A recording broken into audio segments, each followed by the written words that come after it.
investir dans la filière batterie qui va nous aider à affronter la crise climatique parce que les plus vulnérables ne sont pas concernés par les voitures électriques. Là, on a une crise du logement au Québec, l'inflation est à son plus haut, les gens, il y a des désinvestissements aussi dans le transport collectif.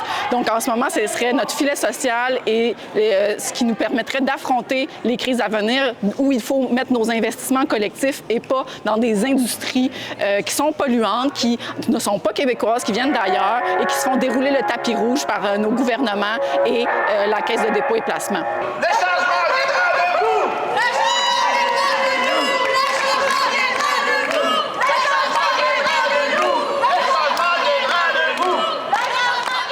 Les priorités des gens, qu'est-ce qu'on veut faire avec notre argent collectif?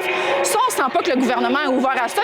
La filière batterie, c'est notre projet en tant que gouvernement. On va de l'avant avec ça. Mais en ce moment, la préoccupation des gens qui sont précaires sur le terrain, ce n'est pas la filière batterie. Les dommages vont sûrement être très grands, on peut l'appréhender, mais là, il n'y a pas de BAP. Donc, c'est difficile de les quantifier de manière exacte. Il y a quand même une rivière qui passe tout à côté de Northvolt, d'où ils vont puiser l'eau, et on ne sait absolument pas s'il va y avoir de la contamination de cette rivière-là qui abreuve en eau potable une bonne partie de la population de la Montérégie. C'est un des enjeux.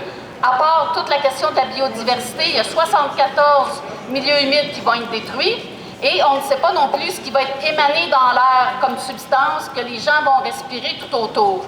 Et les citoyens de McMasterville se sont donné un comité de citoyens qui s'appelle la Coalition d'action citoyenne.